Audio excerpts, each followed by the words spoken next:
Les 16 équipes qualifiées pour les huitièmes de finale de la CAN qui se déroulent en Égypte sont connues.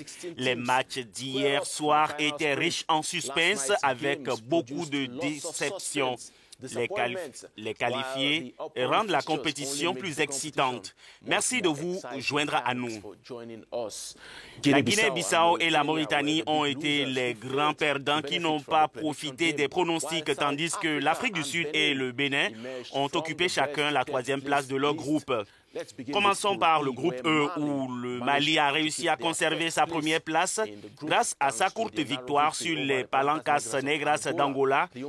Le seul but du match a été inscrit par Amadou Aïdara à la 37e minute, ce qui a permis aux Aigles de tenir en échec la Tunisie. Ils ont néanmoins terminé deuxième du groupe et se sont qualifiés directement pour les huitièmes de finale.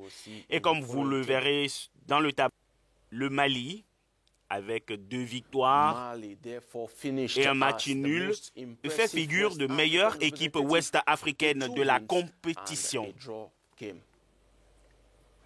Les champions en titre, les Lions, ont été secoués par les écureuils du Bénin avec un score de 0 but par tour. Une performance qui oblige le Cameroun à accepter la deuxième place derrière les Black Stars du Ghana.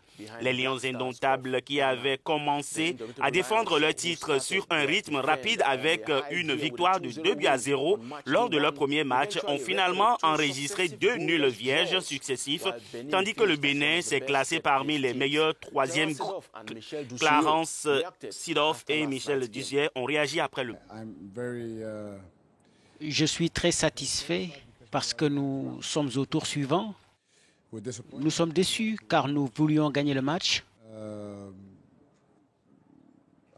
Je pense qu'il serait juste de dire que nous avions le contrôle complet du match. Évidemment, le Bénin cherchait ce point.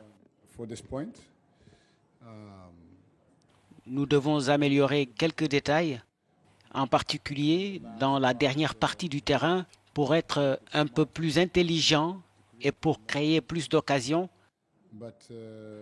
Mais l'équipe a démontré une fois de plus qu'elle avait le potentiel. Nous avions besoin d'un point pour passer et bien sûr, nous n'avons pas joué notre meilleur football ce soir. Mais nous avons obtenu le résultat et nous avons bien défendu. Nous avons essayé de réduire les espaces et d'éviter que cette équipe ne prenne de la vitesse dans ses attaques. Je pense que nous avons bien fait. Nous nous sommes bien battus. C'est un point d'esprit d'organisation. Regardons maintenant vers le prochain match. Les Black Stars se sont montrés à la hauteur des attentes hier soir en s'imposant 2-0 face à la Guinée-Bissau après un début de tournoi compliqué. Jordan Ayew et Thomas Partey étaient sur la liste des buteurs et surtout un excellent Moubarak Wakassou désigné homme de match. Mais en revanche, c'est la fin de l'aventure pour la Mauritanie comme le montre le classement. Nous connaissons maintenant les 16 nations qui se sont qualifiées pour les huitièmes de finale de la CAN. Le Maroc et l'Algérie ont remporté 3 victoires lors de la phase de groupe aux côtés de favoris comme le Sénégal, la Côte d'Ivoire et l'Égypte haute qui se sont également qualifiés. Nous avons eu droit à quelques surprises.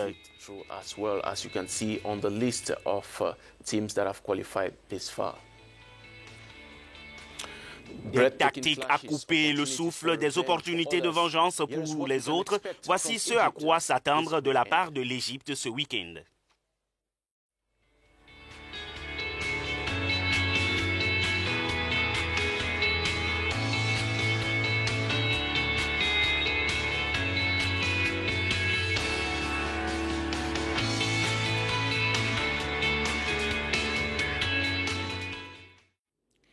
Les hommes en noir ont joué et joueront toujours un rôle décisif, mais jusqu'à présent, peu se sont plaints de l'arbitrage en phase de groupe en dehors des incidents isolés comme celui du Sénégal qui a créé l'injustice lors de sa défaite contre l'Algérie.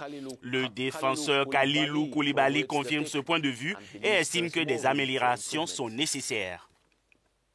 Il ne faut pas se cacher derrière ça, derrière l'arbitrage. Maintenant, il faut qu'on continue à bien jouer. Mais j'espère que voilà, les arbitres ils vont protéger quand même les joueurs parce qu'on l'a vu sur le match de l'Algérie, il y a eu quand même beaucoup de fautes qui n'ont pas été sifflées et les joueurs n'ont pas été protégés. Donc j'espère que par la suite, ça sera rectifié.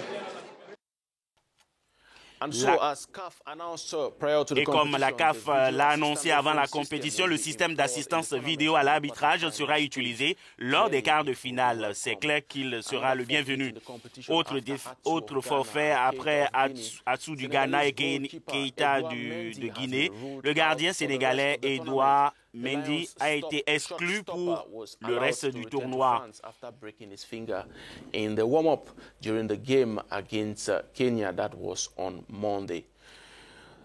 La compétition marque une pause, mais nous ne le sommes pas. Rejoignez-nous demain matin à 6h30 GMT pour une autre émission sur la CAN en Égypte. À bientôt. Bye bye for now.